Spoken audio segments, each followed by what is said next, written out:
reform over rhetoric, and people over populism. We have pursued far-reaching structural reforms, fiscal prudence and monetary stability, whilst maintaining a strong thrust on public investment. Keeping Atmanirbharta as a lodestar, we have built domestic manufacturing capacity, energy security, and reduced critical import dependencies. Simultaneously, we have ensured that citizens benefit from every action of the government, undertaking reforms to support employment generation, agricultural productivity, household purchasing power, and universal services to people. These measures have delivered a high growth rate of around 7% and helped us make substantial strides in poverty reduction and improvement in the lives of our people. Today, we face an external environment in which trade and multilateralism are imperiled and access to resources and supply chains are disrupted. New technologies are transforming production systems while sharply increasing demands on water, energy, and critical minerals. India will continue to take confident steps towards Vikasit Bharat, balancing ambition with inclusion. As a growing economy with expanding trade and capital needs, India must also remain deeply integrated with global markets, exporting more and attracting stable long-term investment. As I begin part A, I want to express my gratitude to the people for standing firmly with us as we forge our way together towards becoming one of the largest economies of the world.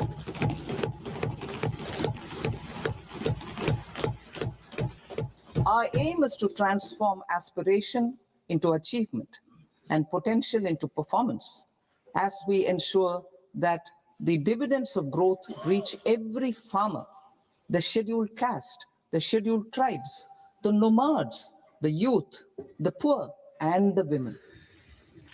In Vikasit Bharat Young Leaders Dialogue 2026, several innovative ideas were shared with our Prime Minister, which have inspired many of the proposals, making this a unique Yuva Shakti-driven budget. Our government's sankalp is to focus on our poor, underprivileged, and the disadvantaged. To deliver on this sankalp, and given that this is the first budget prepared in Kartavya Bhavan, we are inspired by three Kartavya. Our first Kartavya is to accelerate and sustain economic growth by enhancing productivity and competitiveness and building resilience to volatile global dynamics. Our second Kartavya is to fulfill aspirations of our people and build their capacity, making them strong partners in India's path to prosperity. Our third Kartavya, aligned with our vision of Sabka Saath, Sabka Vikas, is to ensure that every family, community, region, and sector has access to resources, amenities, and opportunities for meaningful participation. This threefold approach requires a supportive ecosystem. The first requirement is to sustain the momentum of structural reforms, continuous, adaptive, and forward-looking. Second, a robust and resilient financial sector is central to mobilizing savings, allocating capital efficiently, and managing risks. Third, cutting-edge technologies, including AI applications, can serve us as force multipliers for better governance. Reform Express. Our government has undertaken comprehensive reforms towards creating employment, boosting productivity, and accelerating growth. After the Prime Minister's announcement on Independence Day in 2025, over 350 reforms have been rolled out. This includes GST simplification, notification of labor codes, and rationalization of mandatory quality control orders. High-level committees have been formed, and in parallel, the central government is working with the state governments on deregulation and reducing compliance requirements.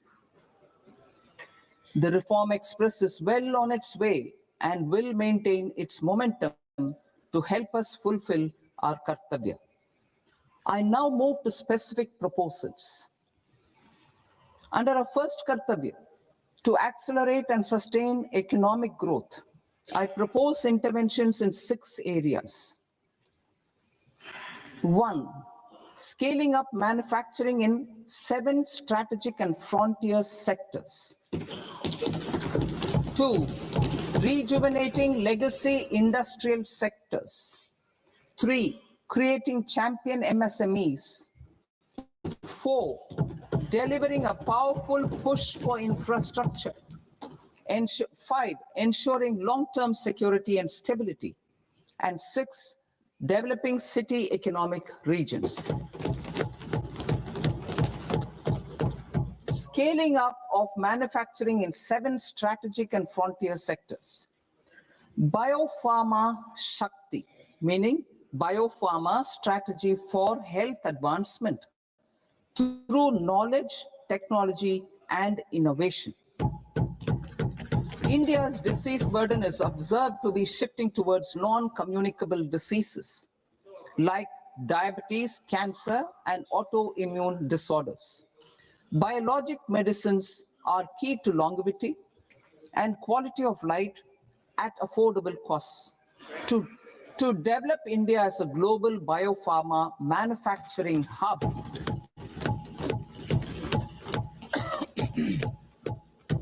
I propose the Biopharma Shakti with an outlay of 10,000 crores over the next 5 years.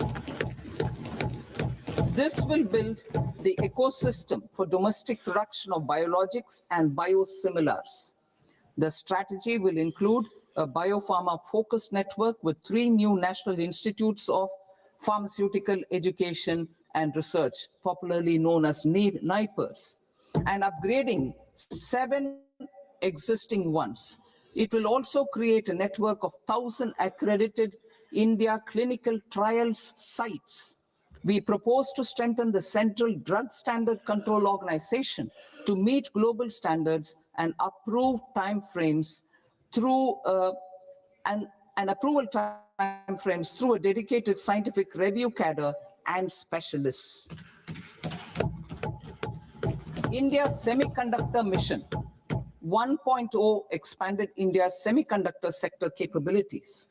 Building on this, we will launch ISM 2.0 to produce equipment and materials, design full-stack Indian IP, and fortify supply chains. We will also focus on industry-led research and training centers to develop technology and skilled workforce.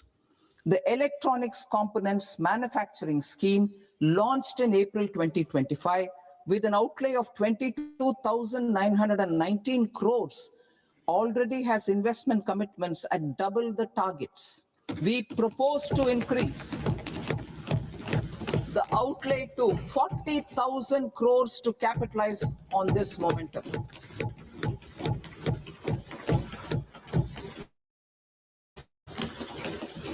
A scheme for rare earth permanent magnets was launched in 2025 November.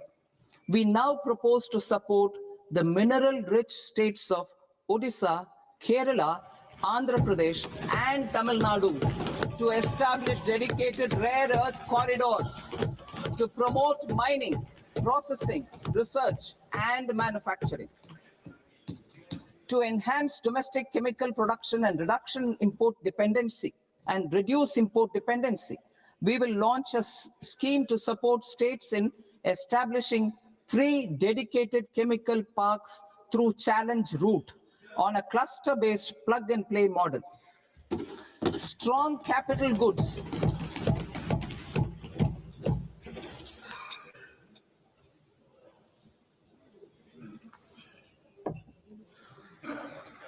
Strong capital goods capability is a determinant of productivity and quality across different sectors. Towards building this capacity, I propose the following. High-tech tool rooms will be established by central public sector enterprises at 2 locations as digitally enabled automated service bureaus that locally design, test, and manufacture high-precision components at scale and at lower cost. 2. A scheme for enhancement of construction and infrastructure equipments will be introduced to strengthen domestic manufacturing of high value and technologically advanced CIE. This can range from lifts in a multi-storied apartment or firefighting equipment in multiplexes, large or small, and to tunnel boring equipments for building metros and high-altitude roads.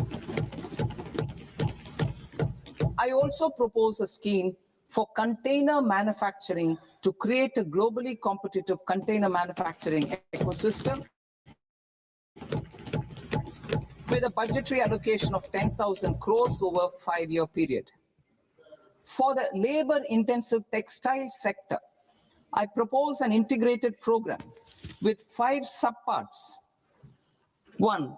The National Fiber Scheme for Self-Reliance in Natural Fibers, such as silk, wool, and jute, man-made fibers, and new age fibers. Textile expansion and employment scheme to modernize traditional clusters with capital support for machinery, technology upgradation, and common testing and certification centers.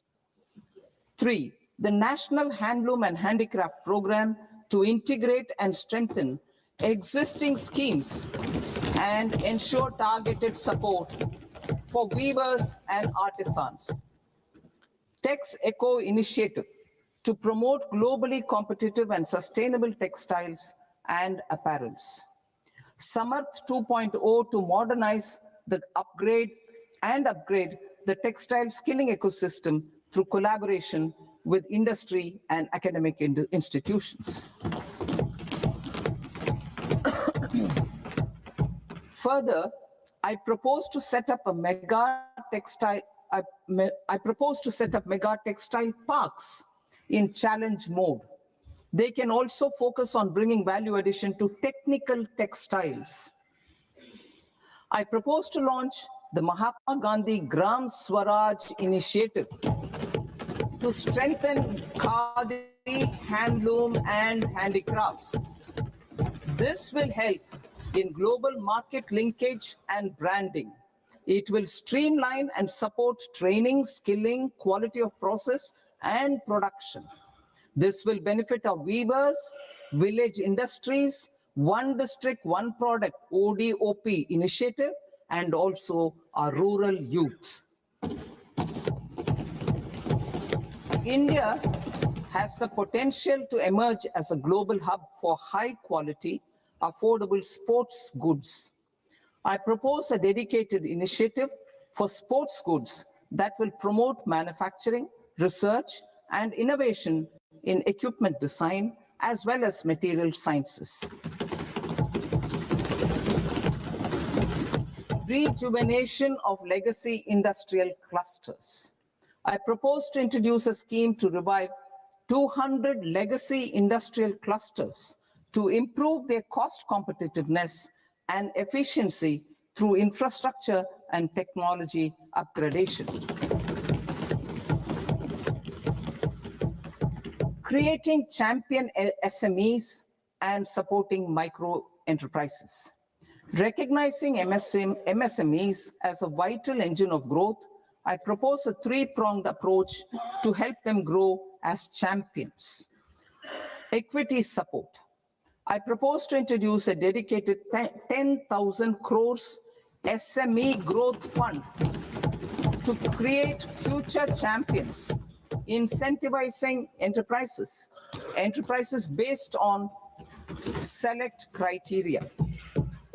I also propose to top up the Self-Reliant India Fund set up in 2021 with 2,000 crores to continue support to micro enterprises and maintain their access to risk capital. Liquidity support. With TREDS, more than 7 lakh crore has been made available to MSMEs. To leverage its full potential, I propose 4 measures. 1, mandate TREDS as the transaction settlement platform for all purchases from MSMEs by CPSEs, serving as a benchmark for other corporates. 2, introduce a credit guarantee support mechanism through CGTMSE for invoice discounting on TREDS platform. 3, link GEM with TREDS for sharing information with financiers about government purchases from MSMEs, encouraging cheaper and quicker financing. 4, introduce TREDS receivables as asset-backed securities, helping develop a secondary market, enhancing liquidity and settlement of transactions. Professional support. Government will facilitate professional institutions such as the ICAI, ICSI, ICMAI to design short-term modular courses and practical tools to develop a cadre of corporate mitras, especially in Tier 2 and Tier 3 towns. These accredited para-professionals will help MSMEs meet compliance requirements at affordable costs. Infrastructure. During this past decade, our government has undertaken several initiatives for large-scale enhancement of public infrastructure, including through new financing instruments such as Infrastructure Investment Trust (InvITs) and Real Estate Investment Trust (REITs), and institutions like NIIF and NABFID. We shall continue to focus on developing infrastructure in cities with over 5 lakh population, that is Tier 2, Tier 3 cities, which have expanded to become growth centers.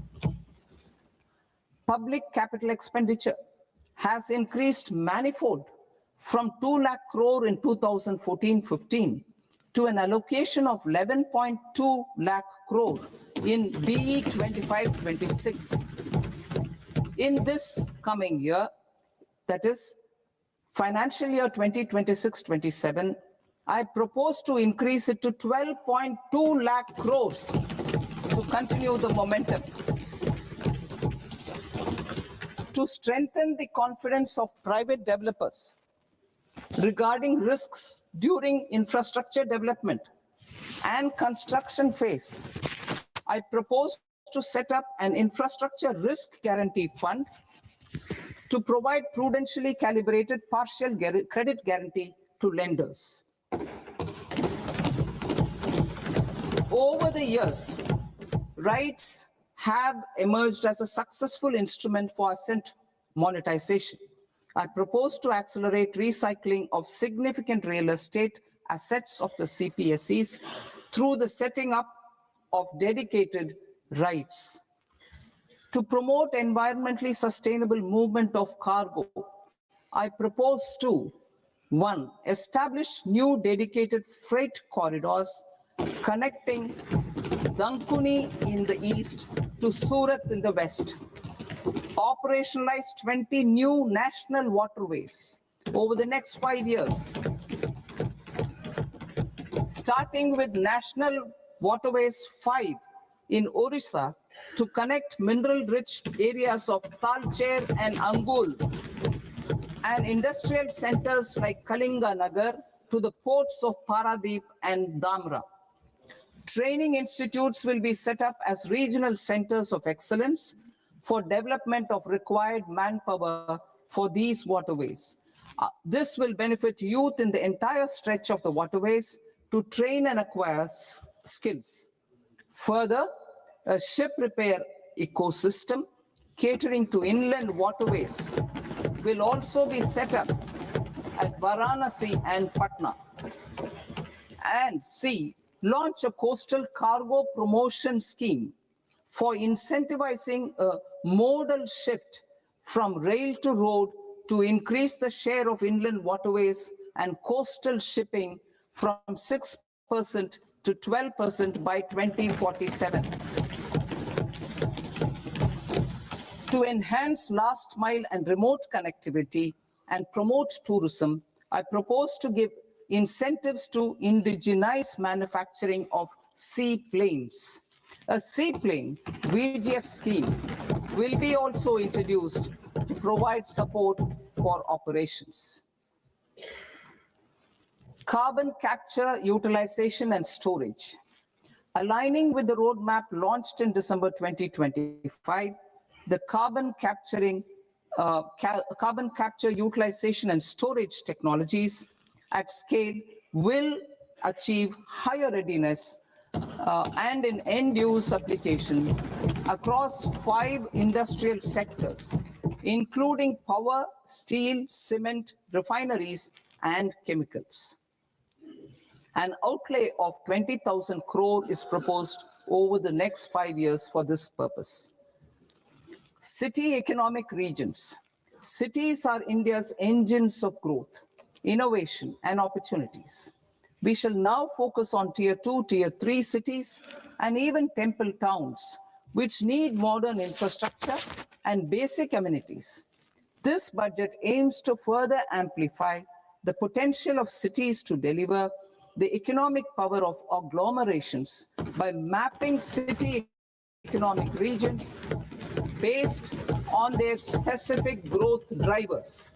An allocation of 5,000 crore per CER over 5 years is proposed for implementing their plans through a challenge mode with a reform cum result-based financing mechanism. In order to promote environmentally sustainable passenger systems, we will develop 7 high-speed rail corridors between cities as growth connectors, namely Mumbai to Pune, Pune to Hyderabad, Hyderabad to Bengaluru, Hyderabad to Chennai, Chennai to Bengaluru, Delhi to Varanasi, Varanasi to Siliguri.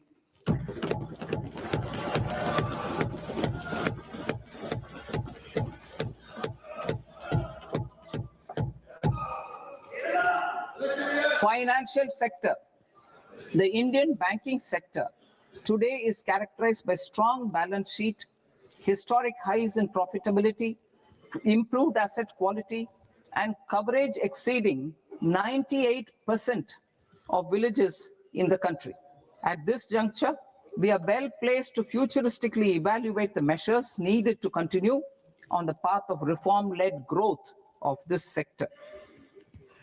I propose setting up a high-level committee on banking for Vikasit Bharat.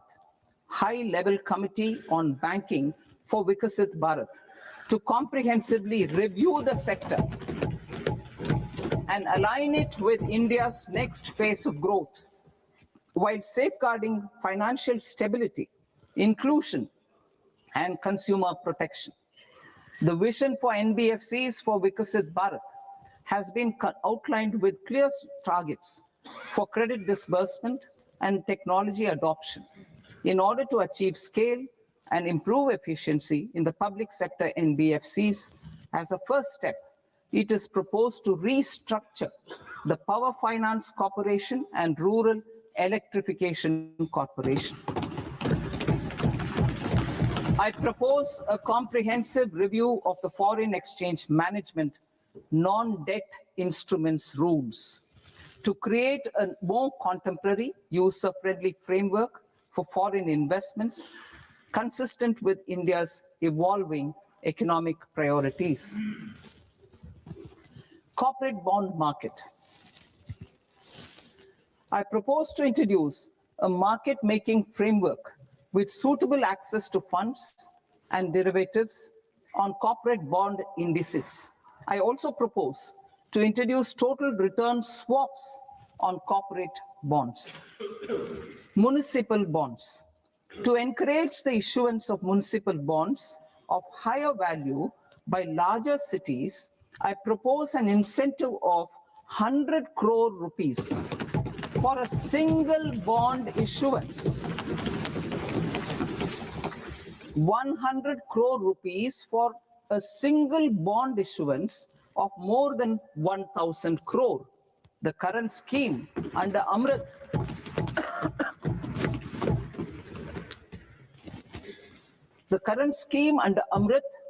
which incentivizes issuances up to 200 crores only, will also continue to support smaller and medium towns.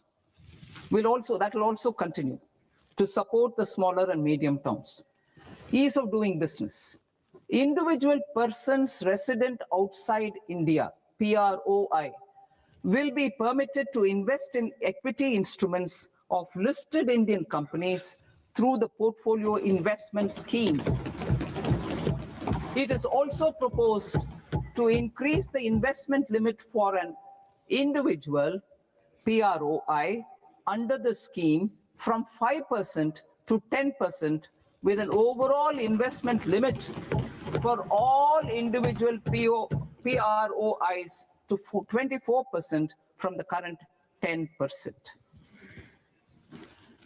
Emerging technologies including AI. 21st century is technology driven.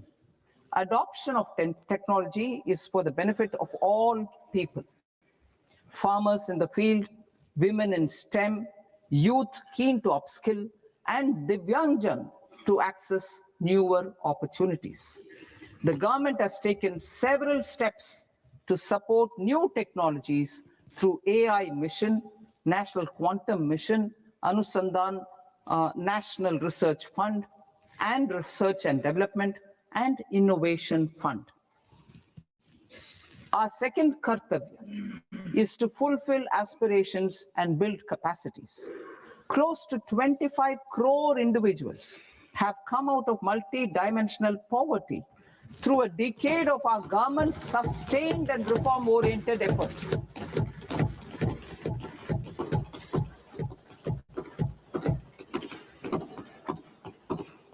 Our government has therefore decided to place a renewed emphasis on the service sector to provide a pathway to fulfilling aspirations of a youthful India with the following measures. I propose to set up a high-powered education to employment and enterprises standing committee to recommend measures that focus on services sector as a core driver of Vikasit Bharat. This will make us a global leader in services with a 10% global share by 2047. The committee will prioritize areas to optimize the potential for growth, employment, and exports. They will also assess the impact of emerging technologies, including AI, on jobs and skill requirements and propose measures thereof. To create a range of skilled career pathways, a new range of skilled career pathways for our youth, I propose interventions in the following sectors. Health. Existing institutions for allied health professionals will be upgraded and new AHP institutions established in private and government sectors. This will cover 10 selected disciplines, including optometry, radiology, anesthesia, OT technology, applied psychology, and behavioral health, and add 1 lakh AHPs over the next 5 years. A strong care system covering geriatric and allied care services will be built. A variety of NSQF-aligned programs will be developed to train multi-skilled caregivers, combining core care and allied skills such as wellness, yoga, and operation of medical assistive devices. In the coming year, 1.5 lakh caregivers will be trained.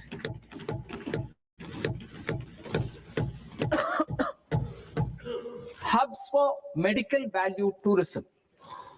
To promote India as a hub for medical tourism services, I propose to launch a scheme to support states in establishing 5 regional medical hubs in partnership with the private sector. These hubs will serve as integrated healthcare complexes that combine medical, educational, and research facilities. They will have Ayush centers, medical value tourism facilitation centers, and infrastructure for diagnostics, post-care, and rehabilitation. These hubs will provide diverse opportunities, job opportunities for health professionals, including doctors and AHPs. Ancient Indian yoga, already respected in several parts of the world, was given a mass global recognition when Honorable Prime Minister took it to the UN. Post-COVID, Ayurveda gained a similar global acceptance and recognition. Exporting quality Ayurveda products helps farmers who grow the herbs and youth who process the products. To meet growing global demand, a few more steps are being taken. I propose to, 1, set up 3 new All India Institutes of Ayurveda. 2, upgrade Ayush pharmacies and drug testing labs for higher standards of certification ecosystem and make available more skilled personnel. 3, upgrade the WHO Global Traditional Medicine Center in Jamnagar to bolster evidence-based research, training, and awareness for traditional medicine. Animal husbandry. Livestock contributes to close to 16% of farm income, including of poor and marginal households. To scale up availability of veterinary professionals by more than 20,000, I propose to roll out a loan-linked capital subsidy support scheme for establishment of veterinary and para-veterinary colleges, veterinary hospitals, diagnostic laboratories, and breeding facilities in private sector. Collaboration between Indian and foreign institutions will also be facilitated. Orange economy. India's animation, visual effects, gaming, and comics sector, AVGC sector, is a growing industry projected to require 2 million professionals by 2030. I propose to support the Indian Institute of Creative Technologies, Mumbai, in setting up AVGC content creator labs in 15,000 secondary schools all over the country and 500 colleges. The Indian design industry is expanding rapidly, and yet there is a shortage of Indian designers. I propose to establish, through Challenge Route, a new National Institute of Design to boost design education and development in the eastern region of India. Education. Our government will support states through Challenge Route in creating 5 university townships in the vicinity of major industrial and logistics corridors. These planned academic zones will host multiple universities, colleges, and research institutions, skill centers, and residential complexes. In higher education, STEM institutions prolonged hours of study and laboratory work pose some challenges for girl students. Through VGF, viability gap funding, and capital support, 1 girls' hostel will be established in every district.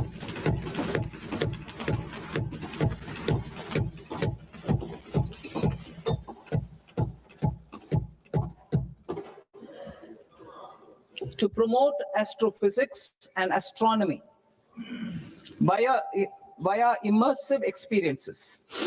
4 telescope infrastructure facilities will be set up or upgraded. The National Large Solar Telescope, the National Large Optical Infrared Telescope, the Himalayan Chandra Telescope, and the Cosmos 2 Planetarium. Tourism. The tourism sector has the potential to play a large role in the employment generation, forex earnings, and expanding the local economy. I propose to set up a National Institute of Hospitality by upgrading the existing National Council for Hotel Management and Catering Technology.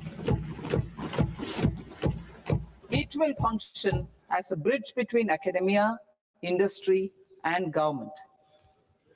I also propose a pilot scheme for upskilling 10,000 guides in 20 iconic tourist sites through a standardized, high-quality, 12-week training course in hybrid mode in collaboration with the Indian Institute of Management.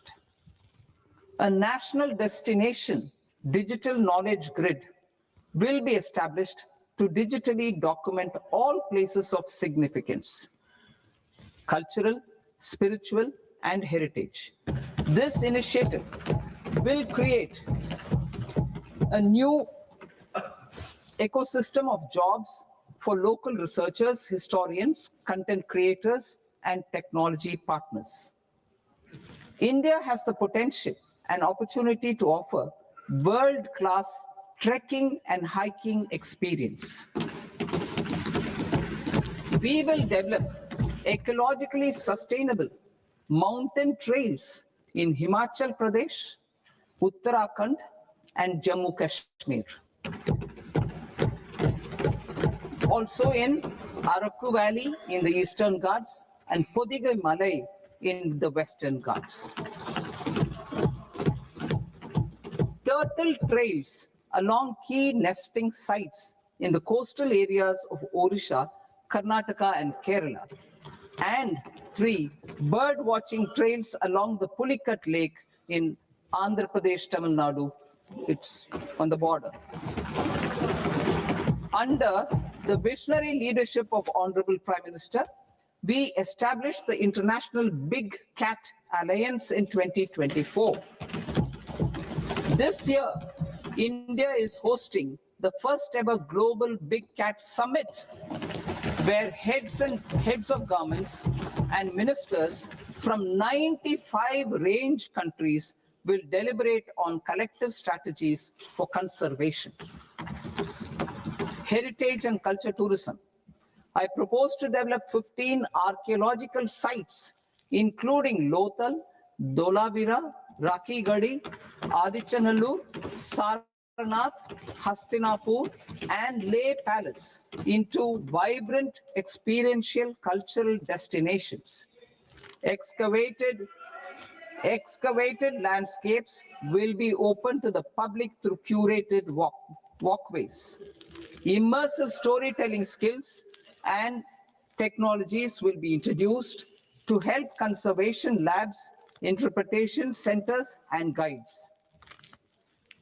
The sports sector provides multiple means of employment, skilling, and job opportunities.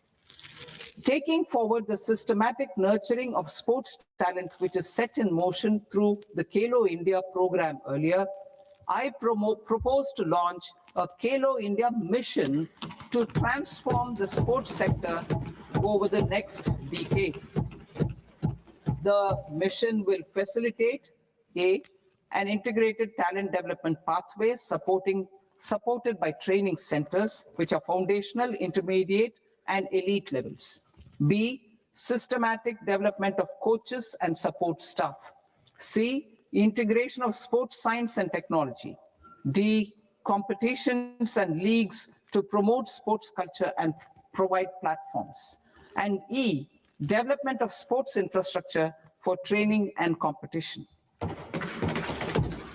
Our third Kartavya aligns with our vision of Sabka Saath, Sabka Vikas towards Vikasit Bharat.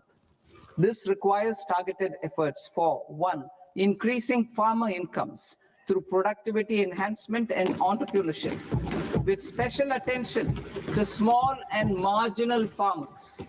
B, empowering Divyangjan through access to livelihood opportunities, training, and high-quality assistive devices. C, empowering the vulnerable to access mental health and trauma care. D, focus on the Purvodaya states and the Northeast region to accelerate development and employment opportunities. Fisheries. We will undertake initiatives for integrated development of 500 reservoirs and Amrit Sarovars. 2, strengthen the fisheries value chain in coastal areas and enable market linkages involving startups and women-led groups together with fish farmer producer organizations. Animal husbandry.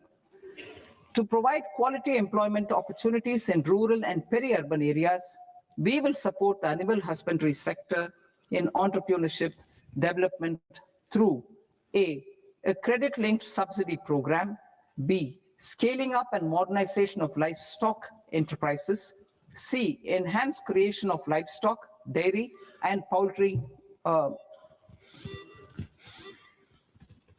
enhance creation of livestock, dairy, and poultry-focused integrated value chains, and D, encourage creation of livestock farmer producer organizations. High-value agriculture. To diversify farm outputs, increase productivity, enhance farmers' incomes, and create new employment opportunities, we will support high-value crops such as coconut, sandalwood, cocoa, cashew in the coastal areas, agar trees in Northeast, and nuts such as almonds, walnuts, and pine nuts in our hilly regions. These, all of them, will be supported. India is the world's largest producer of coconuts. About 30 million people, including nearly 10 million farmers, depend on coconuts for their livelihood. To further enhance competitiveness in coconut production, I propose a coconut promotion scheme to increase production and enhance productivity through various interventions, including replacing and non-productive trees with new saplings or plants or varieties in major coconut growing states. A dedicated program is proposed for Indian cashew and cocoa to make India self-reliant in raw cashew and coconut production and processing, enhance export competitiveness, and transform Indian cashew and Indian cocoa into premium global brands by 2030. Sandalwood. Sandalwood is closely linked to India's social and cultural heritage. Our government will partner with state governments to promote focused cultivation and post-harvest processing to restore the glory of the Indian sandalwood ecosystem, to rejuvenate old, low-yielding orchards, and expand high-density cultivation of walnuts, almonds, and pine nuts. We will support a dedicated program to enhance farmer incomes and in bringing value addition by engaging youth. Bharat Vistar, that is virtually integrated system to access agricultural resources. I propose to launch Bharat Vistar, a multilingual AI tool that shall integrate the AgriStack portals and the ICAR package on agricultural practices with AI systems. This will enhance farm productivity, enable better decisions for farmers, and reduce risk by providing customized advisory support. She Marts for rural women-led enterprises. Building on the success of Lakpati Didi program, I propose to help women take the next step from credit-linked livelihoods to being owners of enterprises, self-help entrepreneur, she, marts will be set up as community-owned retail outlets within the cluster-level federations through enhanced and innovative financing instruments. Empowering Divyangjan. Divyangjan Kaushal Yojana. Information technology, AVGC sectors, hospitality and food and beverages sectors often offer task-oriented and process-driven roles which are suitable for Divyangjan. We will ensure dignified livelihood opportunities through industry-relevant and customized training specific to each Divyangjan group. Divyang Sahara Yojana. Timely access to high-quality assistive devices for all eligible Divyangjan is a fundamental need. I propose to, 1, support the Artificial Limbs Manufacturing Corporation of India, ALIMCO, to set up and to scale up production of assistive devices, invest in R&D and AI integration, strengthen PM Divyasha Kendras, and support setting up of assistive technology marts as modern retail style centers where Divyangjan and senior citizens can see, try, and purchase assistive products. Reaffirming our commitment to mental health and trauma care. There are no national institutes for mental health care in North India. We will therefore set up a NIMHANS 2 and also upgrade national mental health institutes in Ranchi and in Tezpur as regional apex institutions. Emergencies expose families, particularly the poor and vulnerable, to unexpected expenditure. We will strengthen and increase these capacities by 50% in district hospitals by establishing emergency and trauma care centers. Focus on Purvodaya states and northeastern regions. Purvodaya. I propose the development of an integrated East Coast industrial corridor with a well-connected node at Durgapur, creation of 5 tourism destinations in 5 Purvodaya states, and the provision of 4,000 e-buses. Buddhist sites in northeastern region. The northeastern region is a civilizational confluence of Theravada and Mahayana or Vajrayana traditions.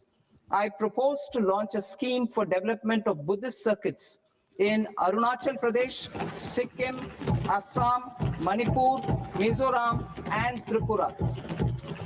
The scheme will cover preservation of temples and monasteries, pilgrimage interpretation centers, connectivity, and pilgrim amenities. 16th Finance Commission. On 17th November 2025, the 16th Finance Commission submitted its report to the President. As mandated under Article 281 of the Constitution, the government is to lay the report along with the explanatory memorandum on the action taken report on the recommendations of the Commission in Parliament, which, Sir, Honorable Speaker, you've allowed me to do at the commencement of this session. The government has accepted the recommendation of the Commission to retain the vertical share of devolution at 41%. As recommended by the Commission, I have provided 1.4 lakh crores of rupees to the states for the year 2026-2027 as Finance Commission grants. These include rural and urban local body and disaster management grants. Fiscal consolidation. Government has been delivering on our fiscal commitments consistently without compromising on social needs. To strive towards accepted standards of fiscal management in Budget 25-26, I had indicated that the central government would target reaching a debt to GDP ratio of 50 plus or minus 1% by 2030-31. In line with this, the debt to GDP ratio is estimated to be 55.6% of GDP in BE 26-27, compared to 56.1% of GDP in RE 25-26. A declining debt to GDP ratio will gradually free up resources for priority sector lending and expenditure by reducing the outgo on interest payments. One of the main operational instruments for debt targeting is the fiscal deficit. I'm happy to inform this August House that I fulfilled my commitment made in 2021-2022 to reduce fiscal deficit below 4.5% of GDP by 25-26. In RE 25-26, the fiscal deficit has been estimated at par with BE of 2025-26 at 4.4% of GDP. In line with the new fiscal prudence path of debt consolidation, the fiscal deficit in BE 26-27 is estimated to be 4.3% of the GDP.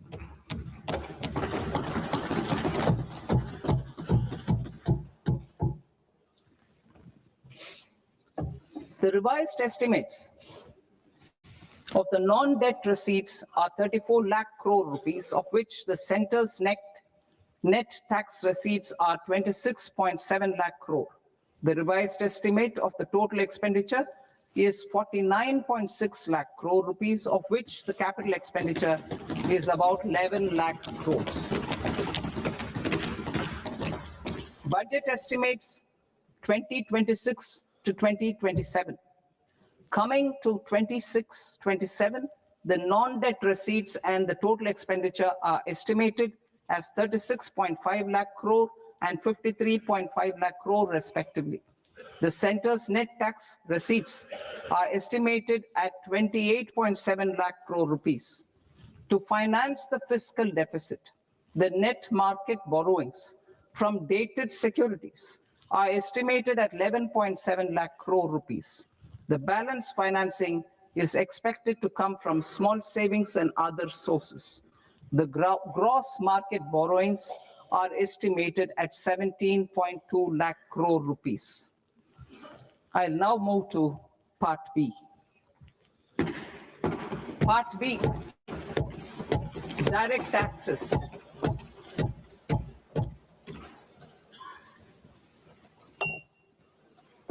Honorable Speaker, sir, I now present my proposals on direct taxes.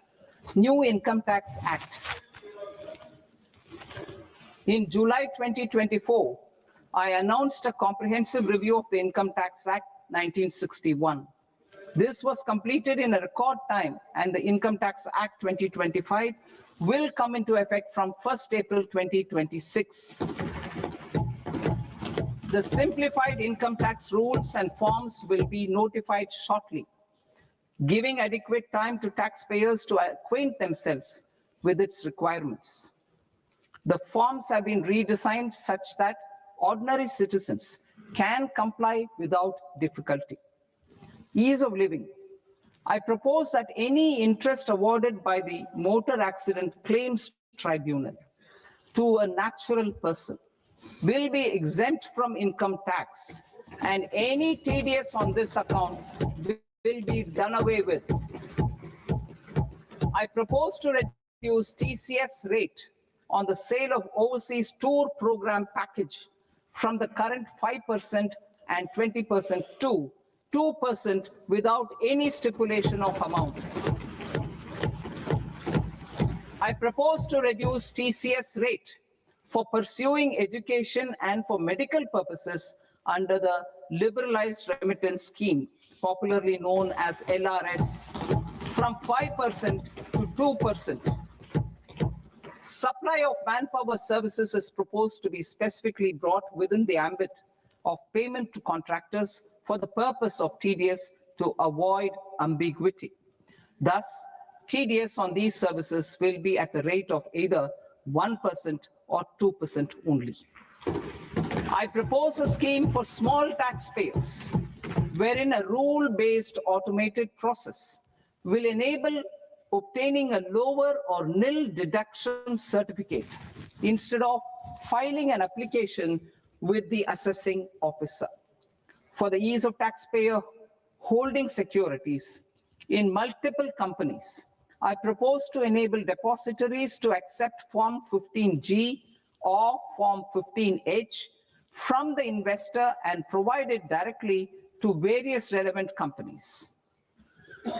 I propose to extend time available for revising returns from 31st December to up to 31st March with the payment of a nominal fee. I also propose to stagger the timeline for filing of tax returns. Individuals with ITR 1 and ITR 2 returns will continue to file till 31st July, and non-audit business cases or trusts are proposed to be allowed time till 31st August. TDS on sale of immovable property by a non-resident is proposed to be deducted and deposited through resident buyers and his or her PAN-based challan instead of requiring a TAN, which is a temporary accounting number. To address practical issues of small taxpayers like students, young professionals, tech employees, relocated NRIs, and such others, I propose to introduce a one-time 6-month foreign asset disclosure scheme for these taxpayers to disclose income or assets below a certain size. This scheme would be applicable for two categories of taxpayers, namely A, who did not disclose their overseas income or assets, and B, who disclosed their overseas income and or paid due tax but could not declare the asset acquired. For category A, the limit of undisclosed income or asset is proposed to be up to 1 crore rupees. They need to pay 30% of fair market value of asset or 30% of undisclosed income as tax and 30% as additional income tax in lieu of penalty, and would thereby get immunity from prosecution. For category B, asset value is proposed to be up to 5 crore rupees. Here, immunity from both penalty and prosecution will be available with a payment of fee of 1 lakh rupees. Rationalizing penalty and prosecution. Multiplicity of proceedings are hindrance to the ease of doing business. I propose to integrate assessment and penalty proceedings by way of a common order for both. There will be no interest liability on the taxpayer on the penalty amount for the period of appeal before the first appellate authority, irrespective of the outcome of appeal process. Further, quantum of prepayment is being reduced from 20% to 10% and will continue to be calculated only on core tax demand. As an additional measure for reducing litigation, I propose to allow taxpayers to update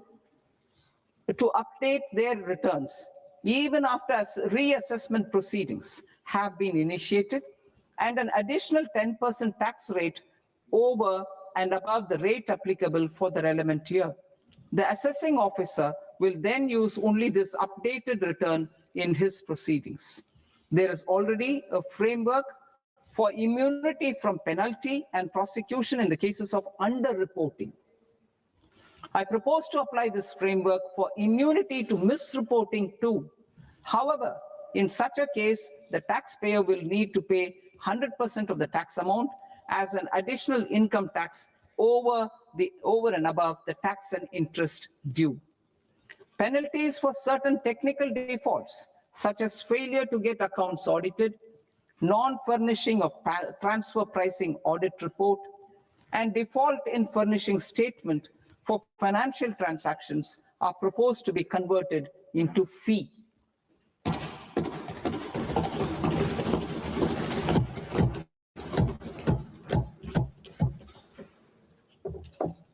I propose to rationalize prosecution framework under Income Tax Act while maintaining a careful balance for deterrence in some serious offense.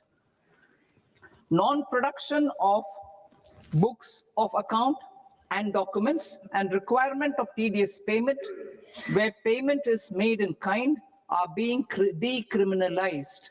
Further, minor offenses will attract fine only. The remaining prosecutions will be graded commensurate with the quantum of offense. They will entail only simple imprisonment with maximum imprisonment reduced to 2 years and power to courts to convert even those into fines. There is no penalty. There's no penalty presently for non-disclosure of non-immovable foreign assets with aggregate value less than 20 lakh rupees. I propose to also provide them with immunity from prosecution with retrospective effect from 1/10/2024.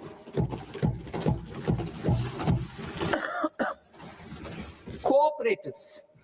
Deduction is already allowed to a primary cooperative society engaged in supplying milk, oilseeds, fruits or vegetables raised or grown by its members. I propose to extend this deduction to also include supply of cattle feed and cotton seed produced by its members. I propose to allow inter-cooperative society dividend income as deduction under the new tax regime to the extent it is further distributed to its members. I further propose to allow exemption for a period of 3 years to dividend income received by a notified national cooperative federation on their investments made in companies up to 31/1/2026. This exemption would be allowed only for dividends further distributed to its member cooperatives. Supporting IT sector as India's growth engine. India is a global leader in software development services, IT-enabled services, knowledge process outsourcing services, and contract R&D services relating to software development. These businesses and their segments are quite interconnected with each other.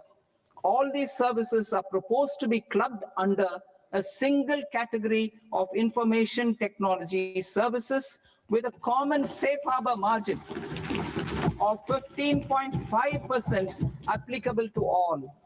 The threshold for availing safe harbor for IT services is being enhanced substantially from 300 crore rupees to 2,000 crore rupees. Safe harbor for IT services shall be approved by an automated rule-driven process without any need for tax officer to examine and accept the application. Once applied by an IT services company, the same safe harbor can be continued for a period of 5 years at a stretch at its choice. For IT services companies who want to conclude advanced pricing agreement, APA, I propose to fast-track unilateral APA process for IT services and endeavor to conclude it within a period of 2 years. The period of 2 years can be extended by a further period of 6 months on taxpayers' request. I propose to extend the facility of modified returns available to the entity entering APA to its associated entities also. Attracting global business and investment. Recognizing the need to enable critical infrastructure and boost investment in data centers, I propose to provide tax holiday till 2047 to any foreign company that provides cloud services to customers globally by using data center services from India. It will, however, need to provide services to Indian customers through an Indian reseller entity. I also propose to provide a safe harbor of 15% on cost in case the company providing data center services from India is a related entity.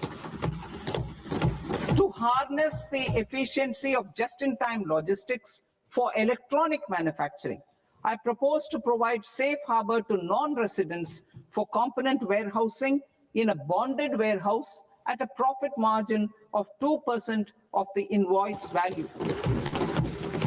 The resultant tax of about 0.7% will be much lower than in competing jurisdictions. To provide fillip to toll manufacturing in India, I propose to provide exemption from income tax for 5 years to any non-resident who provides capital goods, equipment, or tooling to any toll manufacturer in a bonded zone. To encourage vast pool of global talent to work in India for a longer period of time, I propose to provide exemption to global, non-India sourced income of a non-resident expert for a stay period of 5 years under notified schemes. I propose to provide exemption from minimum alternate tax, the MAT, to all non-residents who pay tax on presumptive basis. Tax administration. I propose to constitute a joint committee of Ministry of Corporate Affairs and Central Board of Direct Taxes for incorporating the requirements of income computation and disclosure standards, the ICDS, in the Indian Accounting Standards, Ind AS itself. Separate accounting requirement based on ICDS will be done away with from the tax year 27-28. To support Prime Minister Modi's vision of homegrown accounting and advisory firms to become global leaders, I propose to rationalize the definition of accountant for the purposes of safe harbor rules. Other tax proposals. Change in taxation of buyback was brought in to address the improper use of buyback route by promoters. In the interest of minority shareholders, I propose to tax buyback for all types of shareholders as capital gains.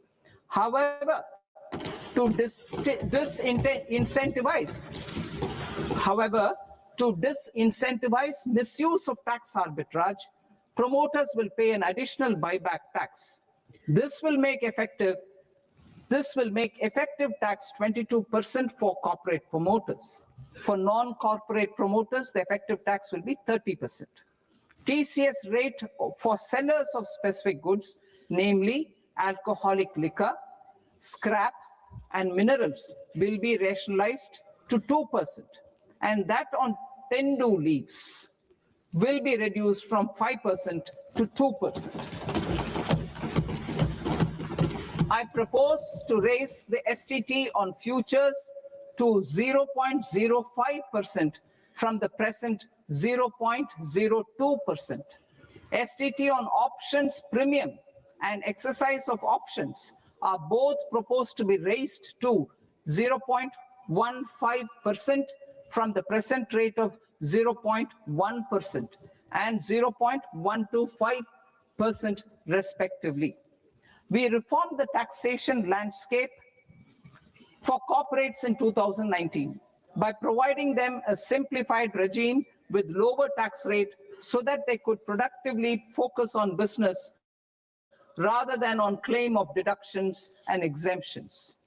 To encourage companies to shift to the new regime, set off of brought forward MAT credit, minimum alternate tax credit, is proposed to be allowed to companies only in the new regime. Set off using available MAT credit is proposed to be allowed to an extent of 1/4 of the tax liability in the new regime. MAT is proposed to be made final tax, so there will be no further credit accumulation from 1st April 2026. In line with this change, the rate of final tax is being reduced to 14% from the current MAT rate of 15%. The brought forward MAT credit of taxpayers accumulated till 30th March 2026 will continue to be available to them for set off as above. Indirect taxes.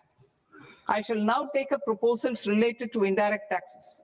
My proposals for customs and central excise aim to further simplify the tariff structure, support domestic manufacturing, promote export competitiveness, and correct inversion in duty.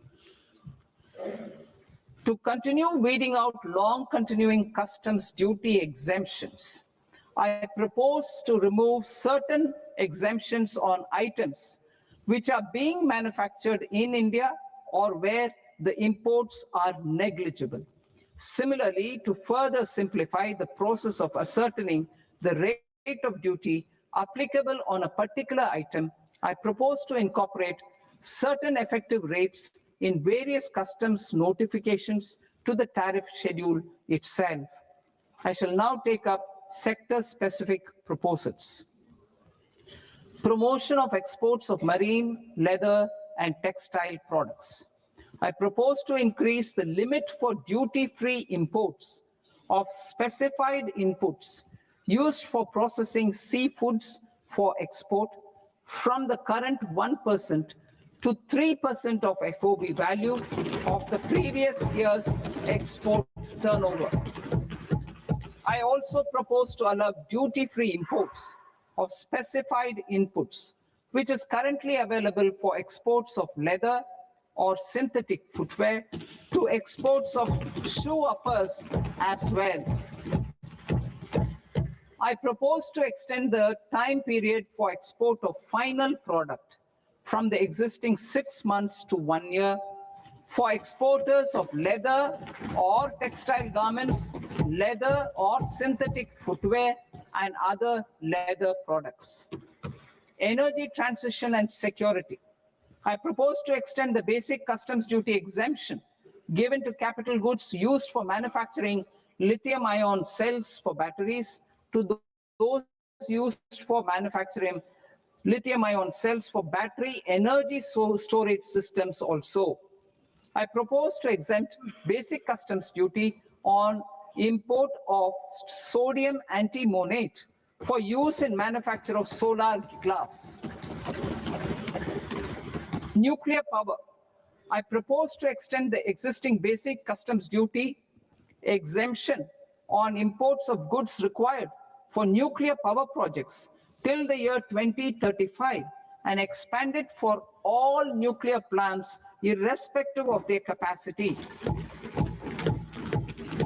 Critical minerals. It is proposed to provide basic customs duty exemption to the import of capital goods required for the processing of critical minerals in India. Biogas blended CNG. I propose to exclude the entire value of biogas while calculating the central excise duty payable on biogas blended CNG.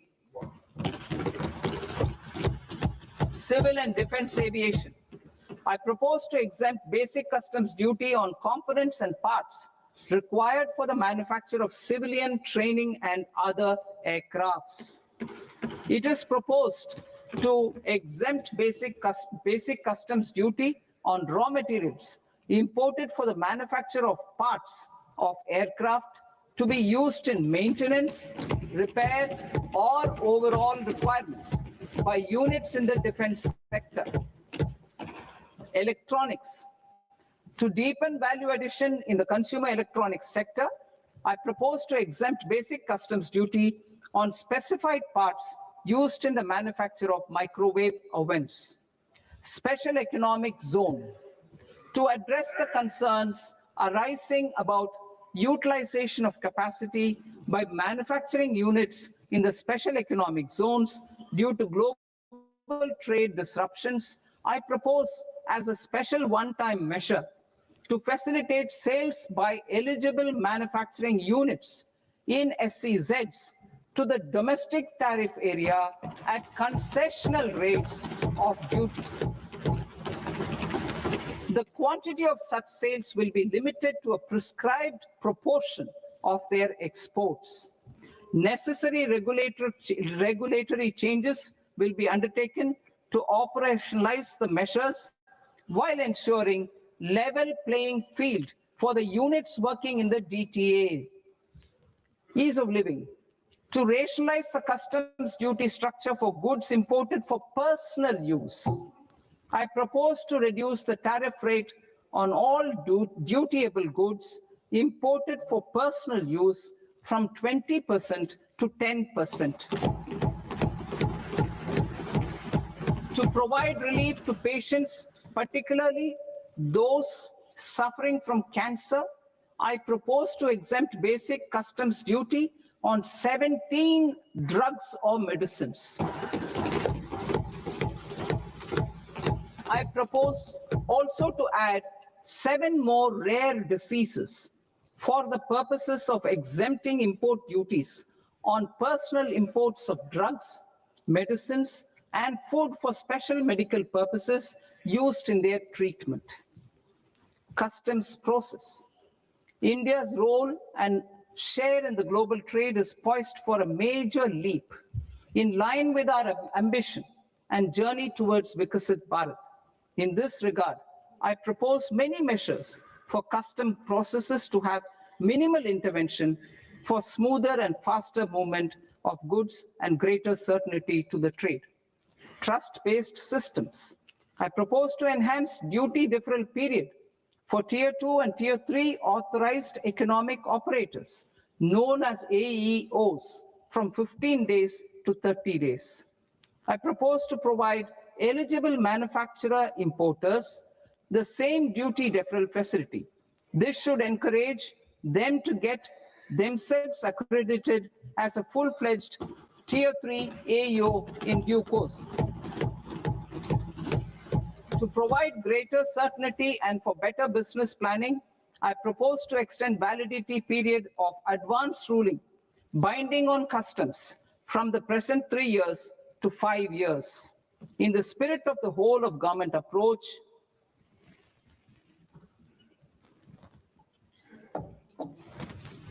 government agencies will be encouraged to leverage AEO accreditation for preferential treatment in clearing their cargo. Regular importers with trusted long-standing supply chains will be recognized in the risk system so that the need for verification of their cargo every time can be minimized. Export cargo using electronic sealing. Export cargo using electronic sealing will be provided through clearance from the factory premises to the ship.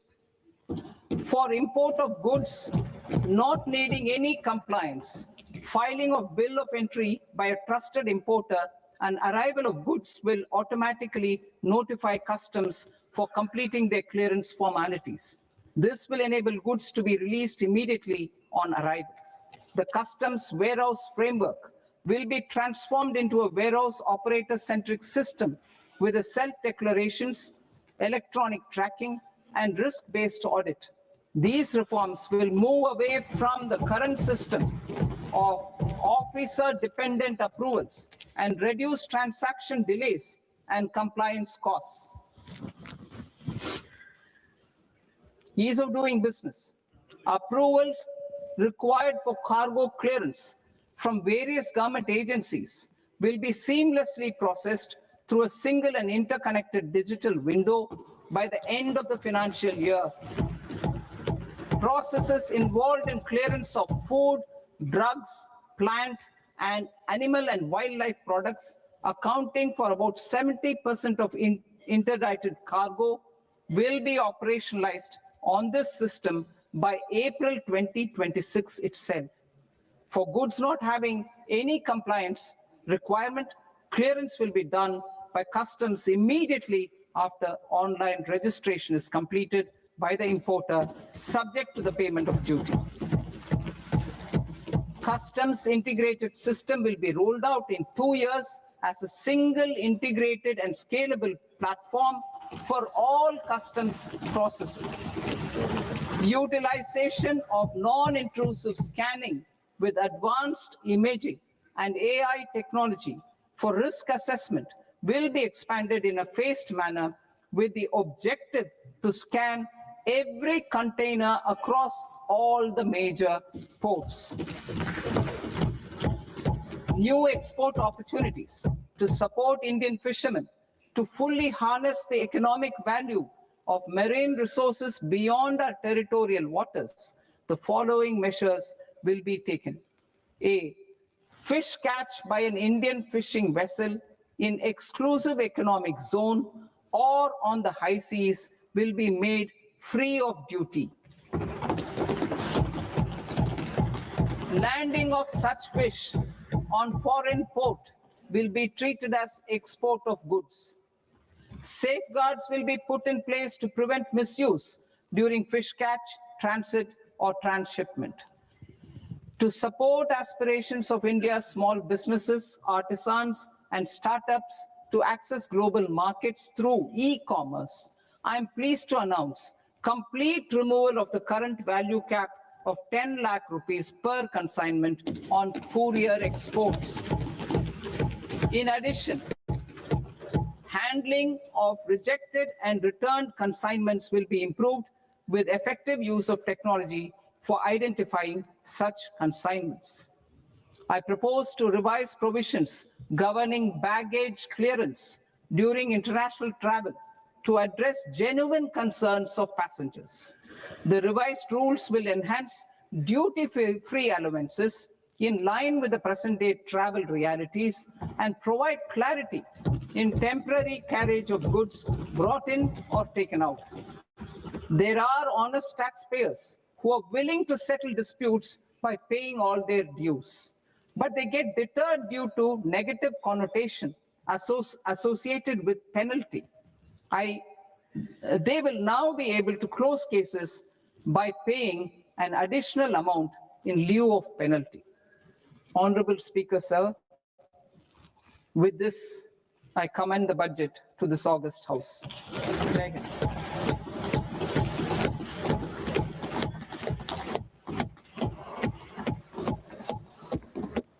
One and a half hours.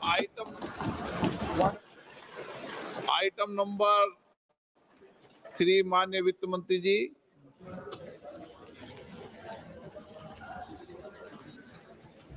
Item number 2, sir. 3. Sir, with your permission, I rise to lay on the table of the following statements under Section 3(1) of the Fiscal Responsibility and Budget Management Act of 2003. Medium-term fiscal